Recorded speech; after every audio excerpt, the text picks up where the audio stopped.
വാ എണീറ്റ് വാ, എണീറ്റു. സാഫഹ റജുലു ഇംറഅതഹു, ഒരാൾ തന്റെ ഭാര്യയ്ക്ക് മുസാഫഹത്ത് ചെയ്താൽ, മുസാഫഹത്ത് പറഞ്ഞാൽ കൈയിന്റെ ഉള്ളിൽ കയറ്റുക. അങ്ങനെ മുസാഫഹത്ത് ചെയ്താൽ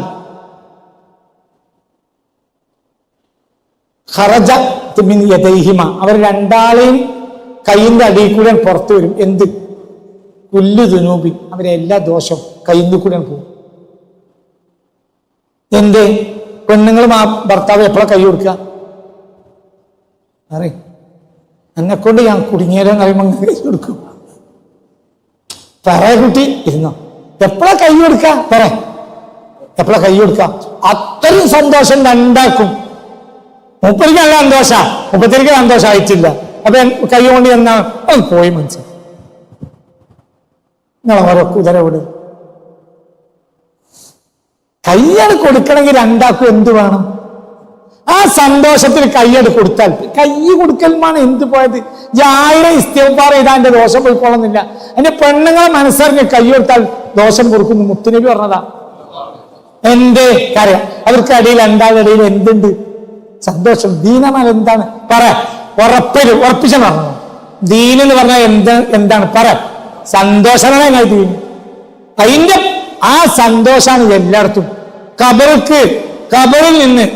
നമ്മൾ എത്തിയാൽ നമ്മളോട് ഒന്നോ രണ്ടോ കാര്യം ചോദിച്ച് നമ്മക്ക് തന്നെ അറിയണത് എത്രാം തീയതി മഴ തുടങ്ങി. അങ്ങനത്തെ ചോദ്യമാണ് മറബുക്കാന്ന് മോമിനിങ്ങൾക്ക്. എത്രാം തീയതി മഴ തുടങ്ങിയെന്നാണ് ചിലപ്പോ ഒന്ന് ആലോചിക്കേണ്ടി വരും. മോമിനിക്ക് മറബുക്ക് പറഞ്ഞാൽ ഒന്ന് ആലോചിക്കാം. അല്ലാഹു റബ്ബി.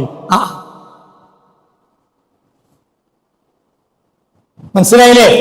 നബിയൊക്കെ മുഹമ്മദ് നബി അവർക്കത് അവരെ വ്യക്തിത്വത്തിലാണ്, ഒരു പ്രയാസമല്ല. പിന്നെന്താ പറയണത്? പദപ്രശ്നം ഖുർആനും മുഴുവൻ ഇങ്ങനെ കലക്കി കൊടുത്ത് ഏറ്റവും വലിയ ആയത്തേതാണ്. എന്റെ വാപ്പുള്ള കാലത്ത് ഒരാൾ ഫോൺ ചെയ്ത് പെരീക്ക്, മറ്റേ ലാൻഡ് ഫോണാണ്. ഇപ്പൊ പെരീക്ക് ഫോൺ ചെയ്തു, ഇന്നെ കിട്ടാൻ വേണ്ടിയാ ഫോൺ ചെയ്തു. കാസിമിയോടെ ഉണ്ടോ ചോദിച്ചു? ഇല്ല. എന്തിനെ വിളിച്ചു ചോദിച്ചു? അല്ല എന്നുള്ള സംശയം ചോദിക്കാനാണ്. അപ്പൊ വാപ്പ വലിയ തമാശക്കാരനാണ്. അപ്പൊ വാപ്പാറിന് കുറച്ചൊക്കെ എനിക്ക് കിട്ടും. എങ്ങനെ ചോദിച്ചോ? ഞാൻ പറഞ്ഞുതരാം. എന്താ എനിക്ക് സംശയം? ഇനി ഫോൺ വരാനായിട്ട് കാത്തിക്കണ്ട. എന്താ സംശയം ചോദിച്ചു? അപ്പൊ പറഞ്ഞു, ഖുർആനിൽ മുഹമ്മദ് എന്ന വാക്ക് എത്ര വട്ടം പറഞ്ഞിരിക്കണെന്ന് വെച്ചു. അപ്പൊ ആ പറഞ്ഞു, എനിക്ക് ഓതുണ്ടോന്ന് ചോദിച്ചു.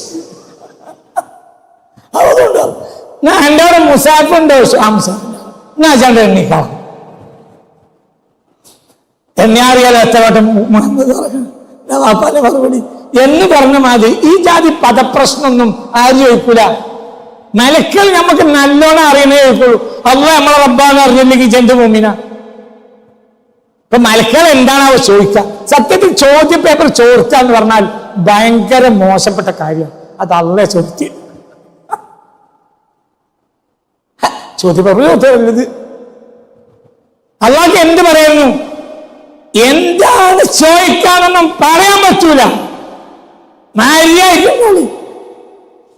അല്ലാഹു തആല നേരത്തെ തന്നെ എന്ത് പറഞ്ഞു? 1-2 ചോദ്യമുള്ളൂ. അത് ആദ്യമേ പഠിച്ചു വെക്കണം. എന്ത്? പിന്നെ എന്ത് ചോദ്യ? ചോദ്യ പേപ്പർ ചോദിച്ചാ പിന്നെ ചോദ്യമാണോ?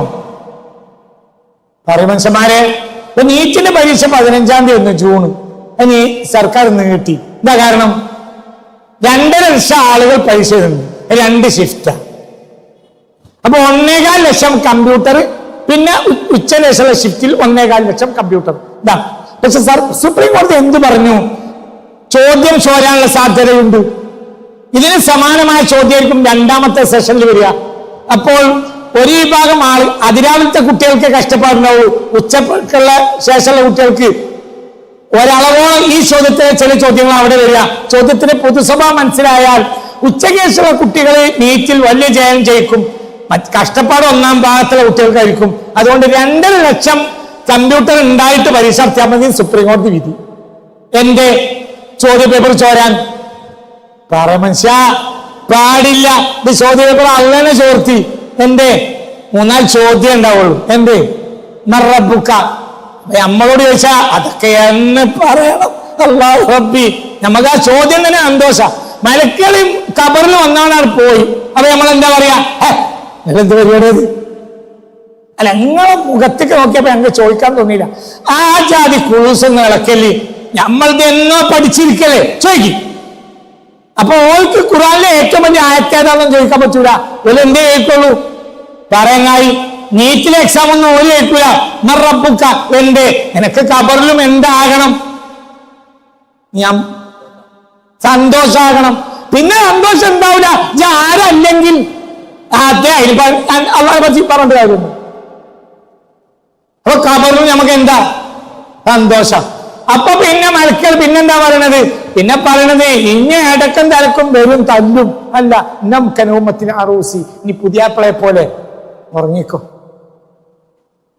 അപ്പോഴും സന്തോഷം. ഖബറിൽ എണീറ്റാൽ ആദ്യം ഔലുൽ കൗസറ. എന്താണ്? സന്തോഷം. പിന്നെ അർശിന്റെ തണല. എന്താ? സന്തോഷം. പിന്നെ മുസ്തഫ നബിയുടെ സ്വർഗത്തിലേക്കുള്ള കയറ്റ. എന്താണ്? സന്തോഷം. പിന്നെ സ്വർഗം സന്തോഷം എന്ന് പറയേണ്ട ആവശ്യം. وما جعل عليكم في الدين من حرج ملة أبيكم إبراهيم. ഇത് ഇബ്രാഹിം നബിയുടെ മാർഗം. ഇതിൽ യാതൊരു പ്രയാസവും ഇല്ല.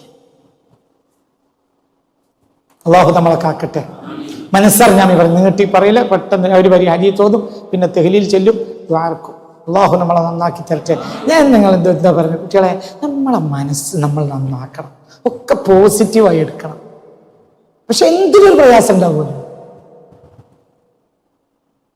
നല്ല മഴയാണ് പെയ്തു. അപ്പോൾ മടിയനാ കുട്ടിക്ക് തോന്നി, ഉമ്മച്ചേ ഇന്ന് മഴയാണ്, ഞാൻ പോണില്ല. അപ്പൊ ആ കുട്ടിക്ക് അപ്പോഴും റാഹത്ത് തോന്നി, ഇന്നിപ്പോ സ്കൂൾ കൊണ്ടല്ലോ. വൈകുന്നേരം ബുക്കും കെട്ടുകൊണ്ട് കുട്ടികൾ തിരിച്ചിങ്ങനെ വരുന്ന കാണുമ്പോ ആ കുട്ടീന്റെ മനസ്സിൽ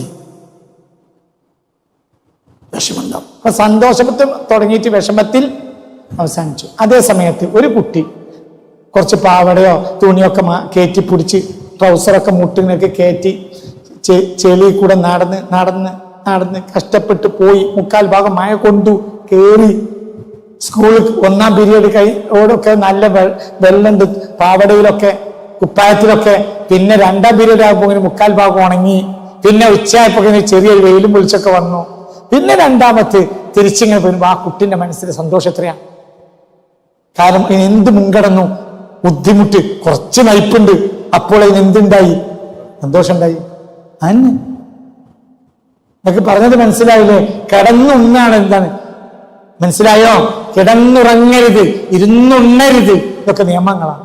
കിടന്നുറങ്ങരുത് പറഞ്ഞാൽ കിടന്നുറങ്ങരുത്, ഇരുന്നുണ്ണരുത്. കിടന്നുറങ്ങരുത് പറഞ്ഞാൽ നിന്നുറങ്ങണമെന്നോ? എന്താ പറഞ്ഞത്? ഉറക്കം വരാതെ അങ്ങനെ കിടന്നു, അതിന്റെ ഇടയിലാണ് ഉറക്കം വന്നു. അങ്ങനെ നടക്കരുത്. പണിയെടുക്കണം. ആ പണിക്കിടയിൽ ക്ഷീണം വന്നു, കിടന്നോ, ഉറങ്ങിക്കോ. അതാ കിടന്നുറങ്ങരുത്, ഇരുന്നുണ്ണരുത്. തിന്നാൻ വേണ്ടി കാത്തങ്ങനെ. പിന്നെയാണ് ചോറ് വന്നത്. ആദ്യം ഇജ്ജ വന്നത്. ഇജ്ജ് വന്നിട്ട് 2 മണിക്കൂർ കഴിഞ്ഞാ ചോറ് വന്നത്. അങ്ങനെ ഉണ്ടാക്കരുത്. ആദ്യം ആര് വരണം? ചോറാണ് ഇരിക്കണ്ടേ. ഇജ്ജൽ ഇരുന്നുണ്ണരുത്, കിടന്നുറങ്ങരുത്. എന്തിനും അധ്വാനം വേണം. മനസ്സിലായോ? അധ്വാനം. നമ്മൾ ക്ഷീണം വന്നപ്പോ കിടന്നാൽ ആ ഉറക്കത്തിന് സന്തോഷമുണ്ട്. മറ്റേത് ആദ്യം തന്നെ കിടന്നു, പിന്നെ ഉറക്കം വന്നില്ല. പിന്നെ ഒന്ന് മൂത്രിച്ച് വന്നു, ഒന്നെടുത്തു, അങ്ങോട്ട് നടന്നു, ഇങ്ങോട്ട് നടന്നു, ഒന്ന് മാന്തി. അപ്പോഴൊക്കെ ആണെങ്കിൽ പിന്നെ മാന്തും. പഴയകാലത്തെ ആളുകളാണെങ്കിൽ സുഖമായി ചെല്ലും, ഇപ്പൊ മാന്തും. മനസ്സിലാന്ന് പറഞ്ഞത് ഇതൊന്നും നമുക്ക് പറയാം സുഖം. അപ്പൊ ഞാൻ പറഞ്ഞു, ദീന് മൊത്തം നമ്മൾ നേരായ വഴിക്കാണെങ്കിൽ ദീന് മൊത്തം എന്താണ്? സന്തോഷം. ആ സന്തോഷത്തിന്റെ പൂർത്തീകരണമാണ് ബഹുമാനപ്പെട്ട വലിയ പെരുന്നാൾ. വലിയ പെരുന്നാൾ എന്ന് പറയും, വലിയ പെരുന്നാൾ എന്ന് പറയും, അങ്ങനെയൊക്കെ പറയാം. അത് സയ്യിദ് ഇബ്രാഹിമിന്റെ ഓർമ്മയാണ് അലൈഹിസ്സലാം. സംസം വെള്ളം കുടിച്ചപ്പോൾ നമുക്കൊരു സന്തോഷം. പക്ഷേ അതൊരു ഉമ്മാന്റെ കഷ്ടപ്പാട്. ഉമ്മ ഓടിയത് സഫയുടെയും മർവയുടെയും ഇടയിൽ ഓടിയല്ല. അപ്പൊ അമ്മാക്കുള്ള സന്തോഷമായി കൊടുത്തതാണ് എന്ത്? സംസം. അത് കുടിച്ചാൽ ഇന്ന് നമുക്ക് സന്തോഷം. അത് ഉമ്മാക്ക് സന്തോഷമായി കിട്ടിയതാ. അല്ലാഹു നമുക്ക് എന്നും അത് കുടിക്കാൻ തൗഫീഖ് തരട്ടെ. അപ്പൊ ഞാൻ നീട്ടുന്നില്ല. ദീൻ മുഴുവൻ സന്തോഷം. എപ്പോഴും പോസിറ്റീവായി എടുക്കാം. ഒക്കെ സന്തോഷം. എല്ലാം സന്തോഷം. മാ ജഅല അലൈക്കും ഫിദ്ദീൻ മിൻ ഹറജ് മില്ലത അബീകും ഇബ്രാഹീം വസമ്മാകുമുൽ മുസ്ലിമീൻ. സയ്യിദ് ഇബ്രാഹിം. അപ്പോൾ ഞാൻ നീട്ടുന്നില്ല, എല്ലാവരും ചിന്തിക്കുക. അല്ലാഹു തആല ഇതൊരു സന്തോഷമാണ്. എന്നാ സന്തോഷം തുടങ്ങിയത്? ദുൽഹജ്ജ് 1 സന്തോഷമാണ്. കുറെ ആളുകൾ ഹജ്ജിന് പോയി. ഇന്നലെ ഹജ്ജിന് പോയ പല ആളുകളും രാത്രി എനിക്ക് വിളിച്ചിരുന്നു, ഹജ്ജ് എന്താണെങ്കിൽ ബുദ്ധിമുട്ടാണ്, പക്ഷെ അത് കഴിയുമ്പോൾ ഒരു സന്തോഷം. അറഫ വെയില, വലിയ ടെന്റൊന്നുമില്ല, വെയില്. മക്കത്ത് പൊതുവെ ഇപ്പൊ വെയിലാണ്. ആ വെയിലിൽ ഇറങ്ങിയിരുന്ന് ദ്വാരക്കണം. പിന്നെ അറഫ കഴിഞ്ഞാൽ മുസ്ദലിഫിലേക്ക് പോകണം. മുസ്ദലിഫിലേക്ക് പോകാൻ ഒരു അറിബറി ടൈമാണ്. എല്ലാ ഹജ്ജിന് പോയ ആളുകൾ ഒന്ന് കൈയൊത്തി അല്ലേ, അതൊരു വല്ലാത്തൊരു അറിബറിയാണ്. മുസ്ദലിഫിലേക്ക് പോകാറ് ഒരു കുറഞ്ഞ സമയത്തിനുള്ളിൽ അല്ലേ, ഇതുള്ള പറയും. ഒരു കുറഞ്ഞ ബസ്സിനാണെങ്കിലും നടക്കുകയാണെങ്കിലും ഒക്കെ ഒരു ബുദ്ധിമുട്ടാണ്. പിന്നെ മുസ്ദലിഫയിൽ പോയി. മുസ്ദലിഫയിൽ പോയതിനു ശേഷം മുസ്ദലിഫയിൽ നിന്ന് മിനയിലെത്തി ജംറയെ എറിഞ്ഞു, മുടി മുറിച്ചു, തഹല്ലുലായി. ആ സന്തോഷം എത്രയാണ്! ഹാജിമാരൊക്കെ ഉണ്ട്, അതോടുകൂടെ പെരുന്നാളായി. സന്തോഷം. ഏതൊരു കാര്യം ദീൻ സന്തോഷം. വമാ ജഅല അലൈക്കും ഫിദ്ദീനി മിൻ ഹറജിൻ. ദീനിൽ അല്ലാഹു സുബ്ഹാനഹു വ തആല ഒരു പ്രയാസവും ദീനിൽ വെച്ചിട്ടേ ഇല്ല. എല്ലാം അത് അനുഭവിച്ച് നമ്മൾ കണ്ടെത്തണം. എല്ലാം കണ്ടെത്തണം. എല്ലാം അതിന്റെ അടിയിലേക്ക് ഇറങ്ങിപ്പോയാൽ കണ്ടെത്തും. അല്ലാഹു നമുക്ക് തൗഫീഖ് തരട്ടെ.